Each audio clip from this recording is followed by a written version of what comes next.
21-сентябрда Владимир Путин Орусияда аскерге жартылай чакыруу жарыялады. Считаю необходимым поддержать предложение Министерства обороны и Генерального штаба о проведении в Российской Федерации частичной мобилизации. Максаты Орус армиясына кошумча 300 миң аскер алуу. Бул аскер кызматына жарактуу орус жарандары үчүн эмне дегенди түшүндүрөт. Кимдер чакырылат, кимдер чакырылбайт. Мобилизациядан баш тартса эмне болот да, баш тартуунун мыйзамдуу жолдору кандай? Чакырылып калсаңыз түз эле согушка түшөсүзбү же армиядагы жолуңуз кандай болушу мүмкүн? Ушуларды кыска нуска юрист менен бирге түшүндүрүп беребиз. Биз менен калып видеону аягына чейин көрүңүз. Орусиядагы Кыргыз-Россия юристтер бирикмесинин юристи Мирлан Бакаевден мобилизация башталгандан берки мигранттардын маанайы, алардын укуктары кандай сакталат, чакыруу келсе кандай жооп берүү керек деген суроолор менен кайрылдык. Эми баардыгы бир бетке эмес. Кээ бирөөлөрү ушунеки мобилизацияны тескери кабыл алып атат.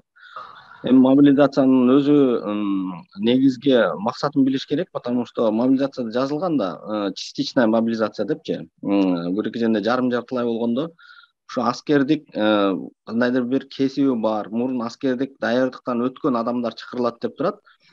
Ал эми бир кезенде көпчүлүгү атуулдук гражданствону алгандын көпчүлүгүнүн ушунеки жаштары өтүп калган, мобилизацияга жарабайт. Эми ошолекердин бала чакалары алынышы мүмкүн, бирок көпчүлүгү ошо армиядан өткөн эмес да. Анан армиядан өткөндөр болсо эми баардыгын жөн эле кабыл алышты. Мисалы үчүн барсак барабыз эми дегендер деле бар. Чынын айтыш керек. Айла жок, ошо атуулдукту алып атканда кандайдыр бир юридический артынан кандай последствия болоорун билгенбиз көпчүлүгүбүз эле. Ошодеки атуулдук жарандык алып атканда кээ бирөөлөр ошо күч органдарына кирем, ошо милицияга иштейм, ушунекиндей деп эле атайын көздөп гражданствону алган да. Ошо Кыргызстанда иштеп жүргөн адамдар келип ушунеки дальше иштейбиз деп эле алган. Так что көпчүлүгү эми бар, ал жерде спокойно кабыл алгандар деле бар. Бирок кетебиз дегендер деле чыгып атат. Мисалы үчүн мобилизацияга чакырылышы ыктымалдар мындай юридикалык жардам сурап кайрылып атышпы? Мобилизацияга чакырылгандар мурун эле ушем кандай десем, мобилизация ачык эмес жүрүп аткан десем деле жаңылышпайм. Буга чейин деле телефон чалуулар болуп, ушу военкоматтардан ас-мас чакырып, келиңиздер, учетторун тактап ушинтип атышкан да. Ошондо деле чалып атышкан адамдар. Эми юридикалык бардык болгон өзүбүз билген нерселер менен бөлүшүп аттык, айтып аттык. Эми военкоматка чакырса, ушу военный өзүңүздүн специальность кесибиңизди конкретно айтыңыз, кандай ден соолугуңуз туурасында маалыматты жашырбаңыз, кандайдыр бир хронический ооруларыңыз болсо айтыңыз деп биз буга чейин эле адамдарга өзүбүздүн маалыматыбызды берип атканбыз. Мобилизацияга ошо кабылышы мүмкүндөр, алар Кыргызстанга же башка бир өлкөгө кантип кете алышат?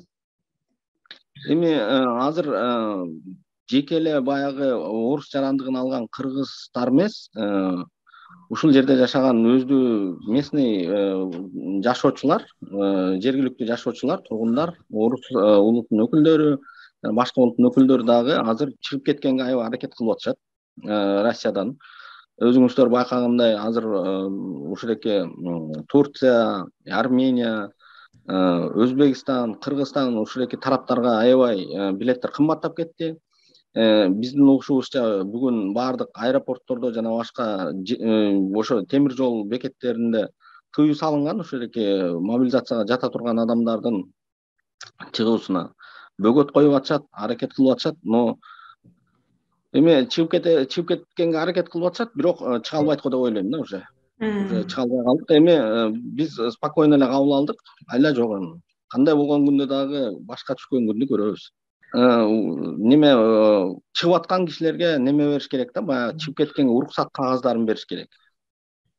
То есть бул ден соолугуна байланыштуу армияга жарабаса, жашына жараша баягы армияга чакырууга жарабаса, кандайдыр бошотулат да. Азыр эми мобилизация бир эле күн болду башталганы. Мобилизация башталганда эми өзүнүн анын тартиби бар. Ал үчүн ушуреки военкоматтарга барыш керек, жанагы ушуреки медкомиссиядан өтүш керек. Ошол жерлерден деле өзүңдүн ден соолугуңда эсли кандайдыр бир нерселер болсо ошол жерден айтып эле мобилизациядан калсаң деле болот. ал эч кандай мен деле мындай үчүн ойлобойм, что баардыгын эле подряд эле ала берет депчи. Ал жерде деле армияга деле жарактуу адам керек да. Эгерде мажбурлоо башталса, өзүңүздөрдүн укугуңуздарды так билгениңиздер оң. Ошол эке өзүңүздөр менен кошо ден соолугуңуздар тууралуу кандайдыр бир справкаларды, кагаздарды ала жүргөнүңүздөр оң. Эгерде ошол экентип мажбурласа, эч коркуштун кажети жок. Бул жерде мобилизация бул кандай десем өз эрки менен жүрөт да. Эгерде ушул эки үй бүлөсү эми кыргыздардын көпчүлүгү эле ушул эки көп балалуу кандайдыр бир неме мындай армиядан бошотула турган себептери бар да. Ошолор жөнүндө тастыктамаларды жанына ала жүргөндөрү оң деп кеңеш берем. Мобилизация боюнча расмий түрдө маалымат тарай электе аскер комиссариятынан чакыруу алган теги кыргызстандык Орусия жараны менен дагы сүйлөшүп көрдүк. Айрым бир себептерден улам аты жөнү өзгөртүлүп берилет. Мен биякта военный учетум бар да. Мага биринчи военкоматка келип кете аласызбы деди. Мен азыр жакын арада убактым жок. Что вы хотите деп неметсем сурасам, мы хотели предложить контракт деди. Аны сразу эле суммаларын айтып баштады. Ошо в начале как составим контракт, как подпишем договор, 200 миң беребиз деди да, рубль. Андан кийин айына 100 миңден айлык кетет деп. Мен өзүмдүн ишим бар пока. Не нуждаюсь в вашего контракта. Ошентип неме эттим. Да мажбурлоо деле болгон жок, аябайчы. Обязательно келишиң керек. Обязательно отмечать этилишиң керек деп. Мага чалганда мондай ачык мобилизация указ жок эле да. Негизги маанай кандай болуп атат Россияда ошо кыргыз жаранды бар мигранттардын ошо мобилизация дегенди уккандан баштап же болбосо военкоматтан чалып аткандан баштап? Эми ар кандай ойдобуз, конечно, мындай кооптонуп турабыз. Мажбурлоо башталып кетеби деген коопсуздук бар, конечно-чы. Владимир Путин жарым-жартылай мобилизация жарыялагандан кийин Москвадан Борбор Азия өлкөлөрүнө Түркия, Грузия мамлекеттерине билеттер дароо кескин түрдө кымбаттады. Жакынкы даталарга билеттер калбай дагы калган. Мисалы, Санкт-Петербургдан Бишкекке келүү үчүн билеттин баасы 10 миң сомдун тегереги болсо, бүгүнкү баасы 105 миң сомго чейин жеткен. Москва жана Петербургда мобилизация каршы акциялар өтүп, күч органдары тарабынан миңдеген жарандар кармалды. Ондогону жараат алды.